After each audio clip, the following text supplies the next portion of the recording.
कि अमेरिका जिस तरह से बेताब और डेस्परेट नजर आ रहा है, उसके बाद इस बातचीत के लिए यहाँ पर टेबल पे पहुंचा तो है, लेकिन क्या इस्लामाबाद से शांति की खबर आएगी या वहां से और ज्यादा हिंसा की खबर आएगी, ये देखने वाली बात होगी। शांति का दूत है पाकिस्तान। पाकिस्तान को एक डेस्टिनेशन के तौर पर क्यों चुना गया? पाकिस्तान तो वेस्ट एशिया का हिस्सा भी नहीं है, पाकिस्तान वेस्ट का भी हिस्सा नहीं है, पाकिस्तान जो है वो साउथ एशिया का हिस्सा है। इसमें क्यों चुना गया पाकिस्तान को बातचीत के लिए? और हमने अपने दामाद जैरेड कुशनर जो कि शुरू से उसमें इन्वॉल्व रहे हैं, हालांकि यहूदी हैं, उनको भेजा है और पाकिस्तान में, जानते हुए कि पाकिस्तान में सुरक्षा की हमेशा एक फिक्र रहती है लोगों को, लेकिन वहाँ पे गए हैं, अपने उपराष्ट्रपति को भेजा है। तो दिखाता है कि कितने अच्छे ताल्लुकात ही नहीं है, उनको उन पर कॉन्फिडेंस भी है कि पाकिस्तान जो उनकी बात है वो ईरान तक पहुँचा देगा। पाकिस्तान के साथ वो बातचीत करने के लिए तैयार है, पाकिस्तान के मत की वो बीच में रख के बात करने के तैयार। लेकिन मेरे ख्याल से अगर भारत इसमें ब्रिक्स के प्लेटफॉर्म को लेकर आता तो वो उसमें उसके लिए वो शायद नहीं होते, नहीं मानते। और इसके अलावा ये भी बात कही जा रही है कि भी भारत ने तो शुरू से ही अपना एक पक्ष चुन लिया था। इजराइल जाके उन्होंने कहा कि भाई आप फादरलैंड हैं, हम मदरलैंड हैं, और हमें यहाँ से 1.4 बिलियन लोगों का आशीर्वाद और उनका शुभकामनाएं लेकर मैं यहाँ आया हूँ, हम इजराइल के साथ खड़े हुए हैं। तो ऐसे में एक बहुत कोई न्यूट्रल मीडिएटर तो नहीं माना जा सकता भारत को? उसमें मेरे ख्याल से ईरान को भी उसमें कुछ मुश्किल होती, वो उनके लिए भी बड़ा, देखो उनका भी बहुत बड़ा एक डोमेस्टिक ऑडियंस है, उनके लिए भी बड़ा मुश्किल होता है जस्टिफाई करना कि आप क्यों भारत के साथ बातचीत कर रहे हैं। लेकिन मैं जो आपके सवाल पे आता हूँ कि भारत को इसमें क्यों पहल करनी चाहिए थी, जिस मुल्क। नमस्कार, इस खास कार्यक्रम में आपका स्वागत है। मैं हूं आरफा खानम शेरवानी। पूरी दुनिया की निगाहें इस वक्त साउथ एशिया पर और साथ साथ पाकिस्तान के इस्लामाबाद शहर पर टिकी हुई हैं। जी हां, एक ऐसी जंग जो दुनिया को तबाह कर देने के लिए काफ़ी थी, उसमें शांति की बात कर रहा है। शांति का दूत है पाकिस्तान। अमेरिका के तमाम हायर ऑफिशियल्स और साथ साथ ईरानियन डेलीगेशन दोनों पहुंच चुके हैं। और अभी फ़िलहाल की ताज़ा खबर ये है कि वहाँ के प्राइम मिनिस्टर से फॉर्मल बातचीत होने से पहले प्राइम मिनिस्टर से मुलाकात की है दोनों ने।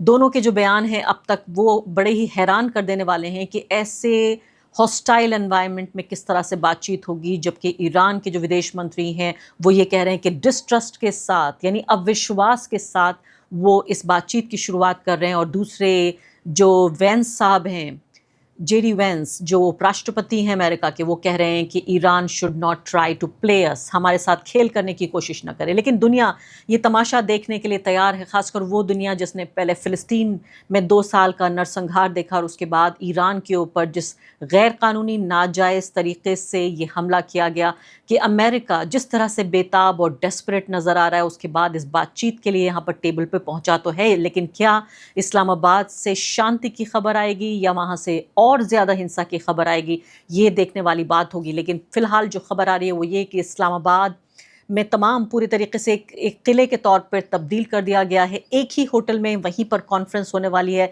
ये इस्लामाबाद टॉक्स के नाम से जो ये बातचीत हो रही है वहीं पर होंगे, वहीं पर मेहमान ठहरे हुए हैं अमेरिका के भी और ईरान के भी। ये खबरें वहाँ से मिल रही हैं। पूरी दुनिया से पत्रकार इस्लामाबाद में वहाँ पर पहुँचे हुए हैं और एक तरह से मैं कहूँगी वहाँ एक कर्फ्यू जैसी स्थिति पैदा हो गई है। इस वक्त मेरे साथ वरिष्ठ पत्रकार शोभन सक्सेना मौजूद हैं। रहते ब्राज़ील में हैं, लेकिन बहुत बेहतरीन तरीके से समझते हैं वो ईरान को। मैं कहूँगी बहुत कम लोग जो ईरान को इतने अच्छे तरीके से समझते हैं। शोभन, मुझे याद आ रहा है 2009 में मैं और आप गए थे, हम हालांकि मेहमान थे वहाँ सरकार के, लेकिन जिस तरह से जो ईरान हमें देखने का मौका मिला, और आपने मुझे बताया कि उसके बाद फिर और गए आप वहाँ पर और वहाँ से आपने रिपोर्टिंग की। अभी शोभन द हिंदू के लिए ब्राज़ील से लिखते हैं, लेकिन ईरान के बेहतरीन जानकार हैं, पूरे वेस्ट एशिया रीजन को अच्छे तरीके से समझते हैं, साउथ एशिया को भी अच्छे तरीके से समझते हैं, और इस दोनों रीजन का जो अमेरिका के साथ रिश्ता है उसको भी सही समझते हैं। शोभन, अपने को इमेजिन करके देखिए आप कि इस वक्त अगर इस्लामाबाद में होते और ये जो टॉक्स आप कवर कर रहे होते, किस तरह दिख रहा होगा इस्लामाबाद इस वक्त?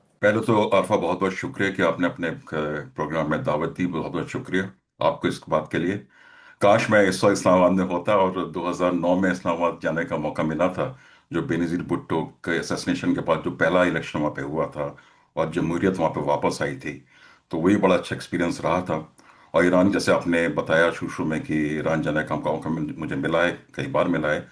तो इस वक्त जो इस्लामाबाद में हो रहा है, मेरे ख्याल से एक, जिसे हम कह सकते हैं कि बहुत बड़ी एक एक एक डेवलपमेंट है, और ये भी दर्शाता है कि पाकिस्तान इसमें क्या भूमिका अदा कर रहा है। अभी मैं जो देख रहा, जो खबरें पाकिस्तान से आ रही हैं, खासकर उनका जो अखबार है डॉन में देख रहा था कि जेडी वांस उनकी मुलाकात शहबाज शरीफ से हुई है, ईरानियन डेलीगेशन की भी मुलाकात हो चुकी है पाकिस्तान के प्राइम मिनिस्टर से। और पाकिस्तान ये कोशिश कर रहा है कि दोनों डेलीगेशंस अमेरिकन और ईरानियन की आमने सामने बैठ के बात हो जाए। अगर ये हुआ तो ये बहुत बड़ा एक डेवलपमेंट होगा, क्योंकि जो जो जंग शुरू होने से पहले जो बातें हो रही थी ईरान और अमेरिका के बीच में, जो ओमान जिसकी मध्यस्थता कर रहा था, वो कभी फेस टू फेस नहीं हुई, आमने सामने नहीं हुई। लेकिन क्योंकि जेडी वांस वहां पे गए हैं, उनके साथ अमेरिका के स्टीव विटकॉफ और जेड कुशनर, जो कि डोनाल्ड ट्रंप के दोस्त हैं, उनके दामाद हैं, वो भी गए हुए हैं साथ में। तो दिखाता है कि अमेरिका, मेरे ख्याल से तो घुटने अमेरिका ने घुटने टेक दिए ईरान के सामने। ये बहुत बड़ा एक डेवलपमेंट है, क्योंकि अगर आप याद करें, सोमवार को डोनाल्ड ट्रंप ट्वीट कर रहे थे कि ईरान की जो सिविलाइजेशन है उसको पूरा, तहजीब को पूरा तबाह कर देंगे, उन्होंने किया। और 12 घंटे बाद उन्होंने दूसरा पोस्ट किया कि हम पाकिस्तान ईरान से बातचीत करने के लिए तैयार हैं, और जो ईरान ने जो 10 पॉइंट दिए हैं उसी पे बातचीत होगी। अगर वो 10 पॉइंट देखें ईरान की जो दिए हुए हैं, तो इस जंग करने की कोई ज़रूरत ही नहीं थी। ये एक एक बेबुनियाद जंग है। लेकिन ईरान ने जिस तरह से जंग में अमेरिका का मुकाबला किया है, इसराइल का मुकाबला किया है, कि अब अमेरिका इस हालत में आ गया है कि वो पाकिस्तान जाएं और ईरान के डेलीगेशन से बात करें। और ईरान ने काफ़ी कड़ी शर्तें रखी हुई हैं, अभी भी वो इस शर्त पे अड़े हुए हैं कि उनके जो एसेट्स, उनका जो पैसा ओमान और दूसरे बैंकों में फ्रीज किया हुआ है, उसको भी वापस किया जाए। तो बिल्कुल, मैं इसी बात पे आने वाली थी। इसी बात पर मैं आने वाली थी। इस तरफ मैं देख रही हूँ कि पाकिस्तान की तरफ से वीडियोस ट्वीट किए जा रहे हैं कि वहाँ सितार बजाया जा रहा है मेहमानों के लिए, और पूरा इंतज़ाम, मैं तो सोच रही हूँ शोभन की एक छोटे से शहर के लिए इतना ज़्यादा जो एक अंतर्राष्ट्रीय पूरा बोझ है, बहुत सिस्टम पूरा ओवरवेल्म हो चुका होगा वहाँ पर। दुनिया भर के नेता, दुनिया भर के पत्रकार, इतनी दुनिया की सब नज़र की यहाँ से क्या निकलेगा। आप जिन शर्तों का जिक्र कर रहे हैं उन्हीं पे मैं आना चाहती हूँ। जो ईरानी पत्रकार हैं, ये लिख रहे हैं कि 4 कंडीशंस जो हैं वो ट्रंप ने कबूल कर लिए हैं, प्री कंडीशंस। तो इस वेस्टर्न मीडिया को मुझे लगता है कि वक्त लगेगा थोड़ा-थोड़ा अभी इसको पूरी तरीके से कंफर्म करने में। पहला है कि ईरान की जितनी फ्रोज़न एसेट्स हैं, यानी जो फ्रीज़ कर रखे हैं, जो बंद कर रखे हैं ईरान का पैसा बंद किया हुआ है, उसको रिलीज़ करना है।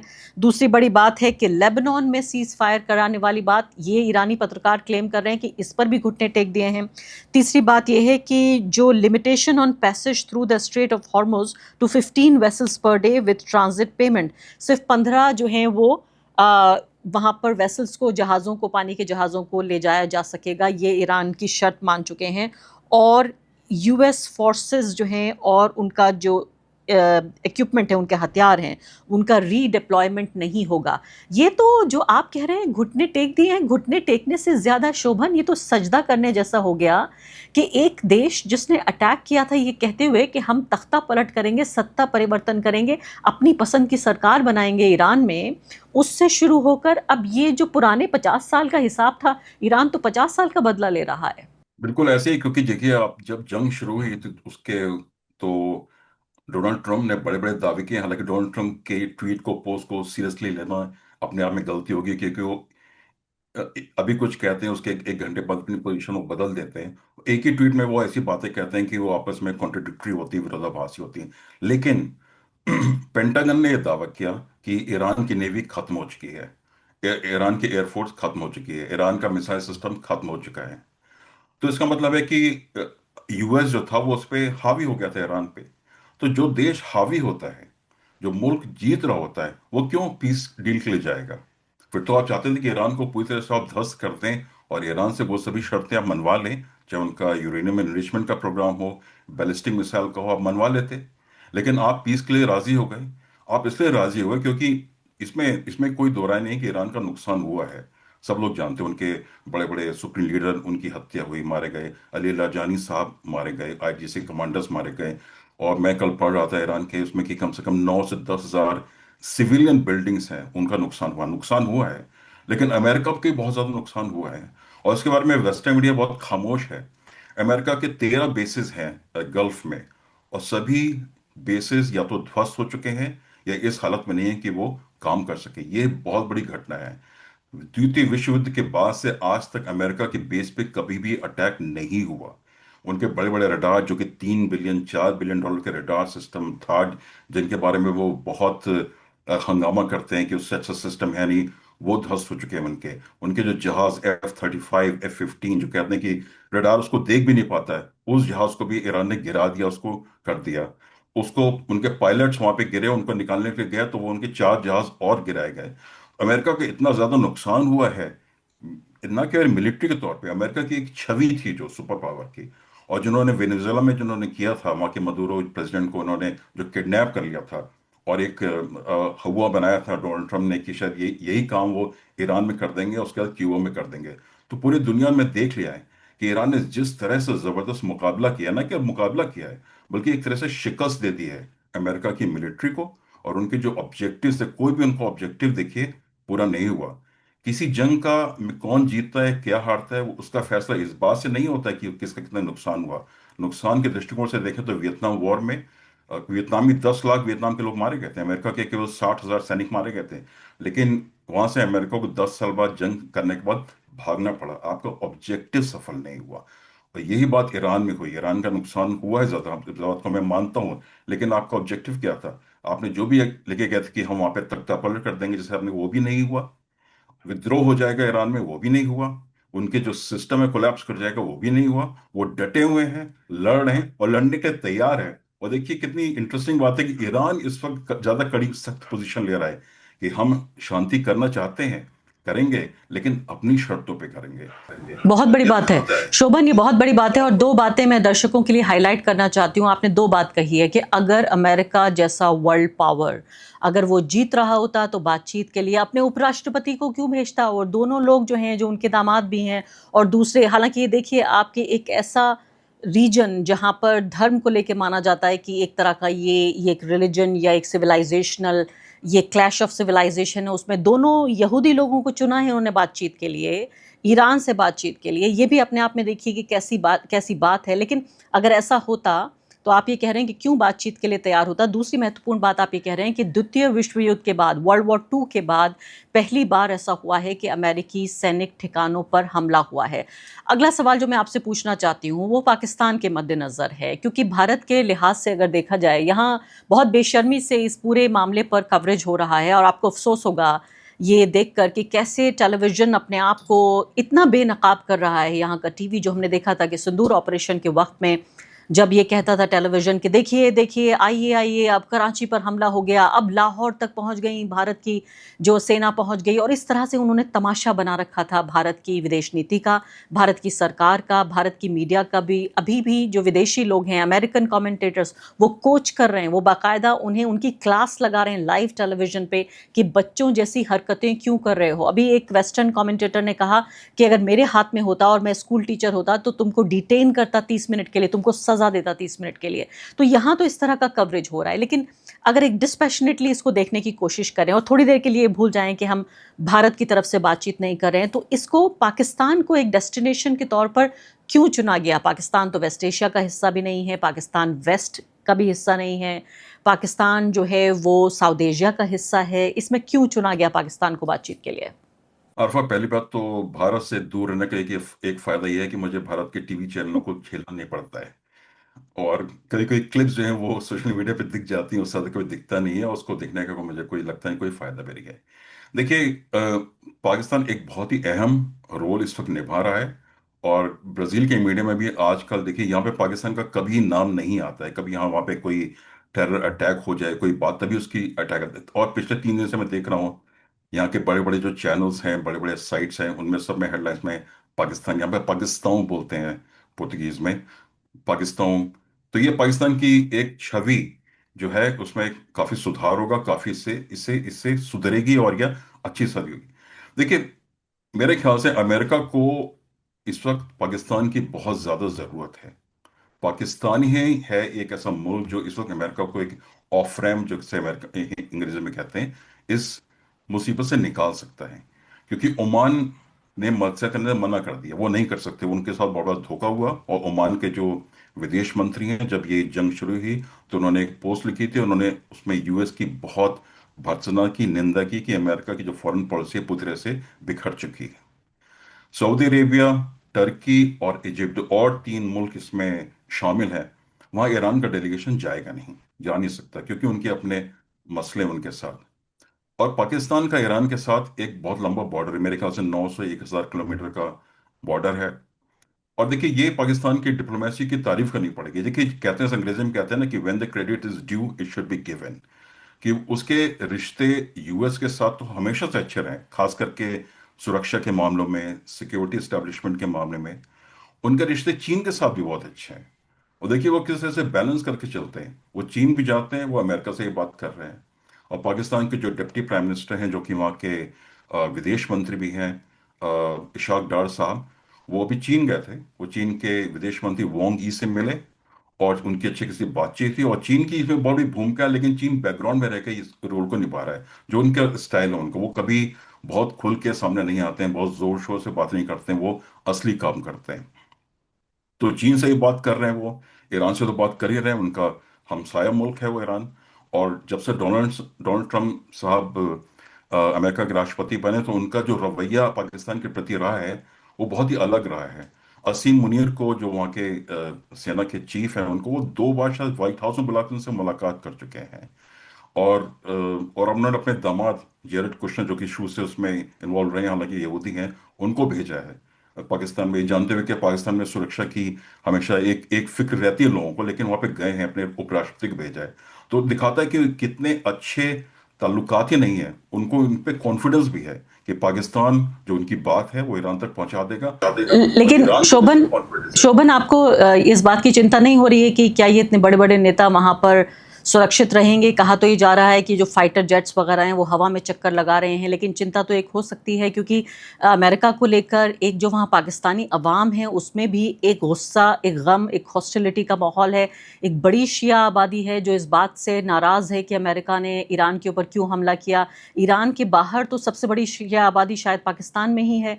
और आपको नहीं लगता कि सुरक्षा को लेकर आपको कोई चिंता है उनकी? देखिए, हाँ, चिंता हो सकती है, लेकिन जिस तरह की खबरें मैं देख रहा हूँ पाकिस्तान से आ रही हैं, और जो सोशल मीडिया में है, कि मेरे ख्याल से इस वक्त इस्लामाबाद पूरी तरह से एक किले में तब्दील हो चुका है। 10,000 से ज़्यादा सैनिक और पैरामिलिट्री और पुलिस फोर्स उन्होंने वहाँ पे लगा के रखी हुई है। तो पाकिस्तान की पूरी कोशिश होगी कि कोई भी ऐसा वाक़या ना हो, जिससे कि सबसे बड़ी बात तो, कुछ वाक़या हो गया तो जो बातें हो रही हैं, जो पीस टॉक्स हैं, वही अपने वो विफल हो जाएंगी। तो वो नहीं चाहेगा इस तरह का हो। और अमेरिका ने भी बहुत सारा वहाँ पे सिक्योरिटी का अपना इंतजाम किया होगा।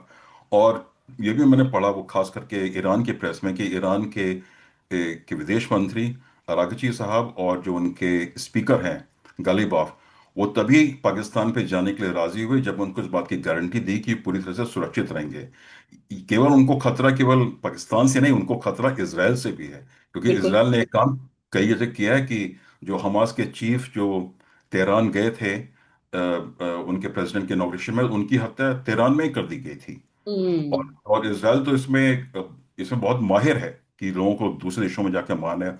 और इसराइल की पूरी कोशिश है इस वक्त, और जो लेबनान पर बमबारी हो रही है, वो उसी कोशिश का हिस्सा है कि किसी तरह से ये टॉक जो है वो बातचीत आगे ना बढ़े। वापस आती हूँ मैं, और पाकिस्तान का जो ये बढ़ता हुआ कद है जो आप कह रहे हैं कि उनकी डिप्लोमेसी की तो दाद देनी पड़ेगी।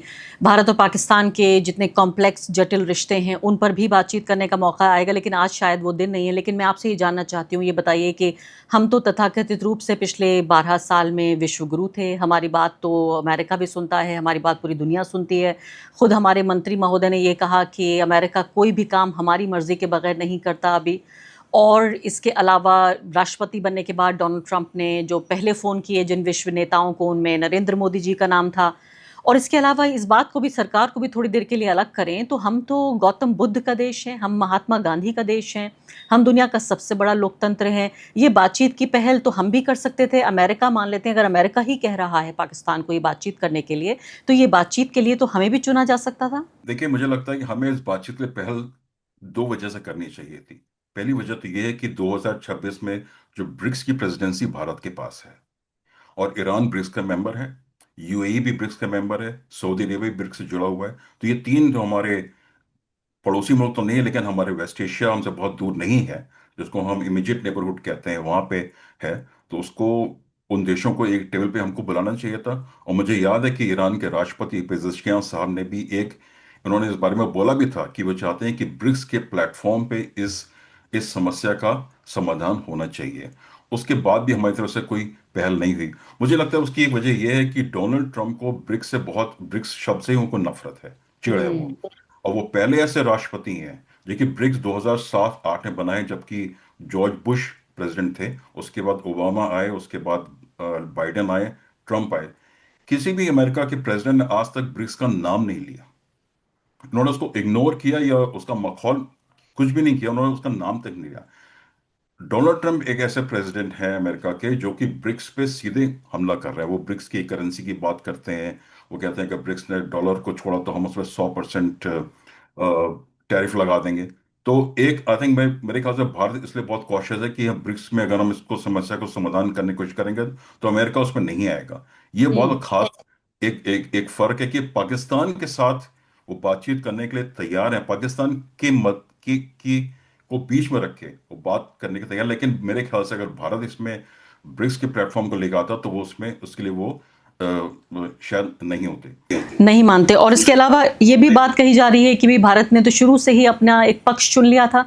इसराइल जाके उन्होंने कहा कि भाई आप फादरलैंड हैं, हम मदरलैंड हैं, और हमें यहाँ से 1.4 बिलियन लोगों का आशीर्वाद और उनका उनका शुभकामनाएं लेकर मैं यहाँ आया हूँ, हम इसराइल के साथ खड़े हुए हैं। तो ऐसे में एक बहुत कोई न्यूट्रल मीडिएटर तो नहीं माना जा सकता भारत को? उसमें मेरे ख्याल से ईरान को भी उसमें कुछ मुश्किल होती, वो भी उनके लिए भी बड़ा, देखो उनका भी बहुत बड़ा एक डोमेस्टिक ऑडियंस है।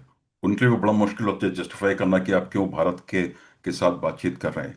लेकिन मैं जो आपके सवाल पे आता हूँ कि भारत को इसमें क्यों पहल करनी चाहिए थी। जिस मुल्क का सबसे ज्यादा नुकसान हो रहा है, सबका नुकसान हो रहा है, पूरी दुनिया की स्थिति इस वक्त काफी खराब है, अच्छी नहीं है, वो भारत है।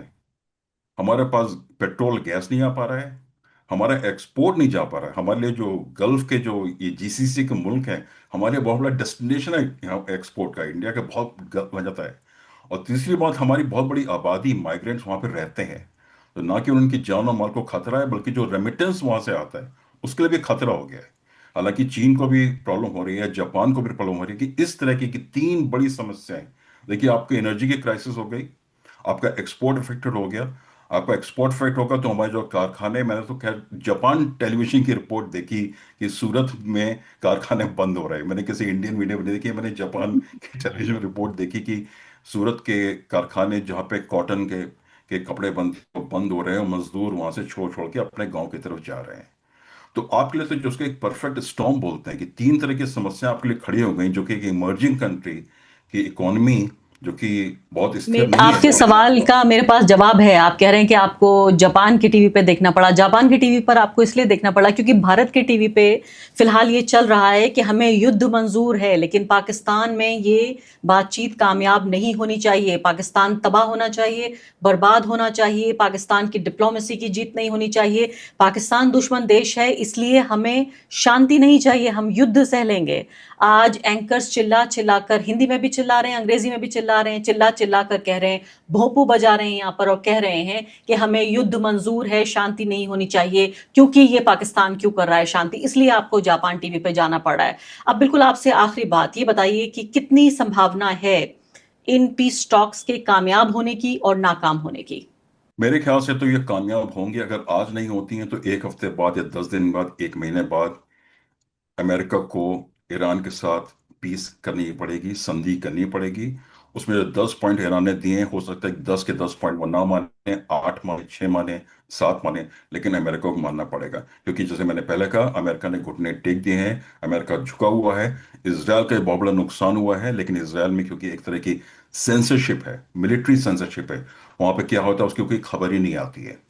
और जैसे हम ईरान में हम देख रहे हैं, क्योंकि वहां से खबरें आ रही हैं, सीएनएन भी ईरान के अंदर गया हुआ था, बहुत से जर्नलिस्ट वहां से, ईरान खुद रिपोर्ट कर रहे हैं। लेकिन इसराइल के अंदर क्या हो रहा है किसी को पता नहीं है।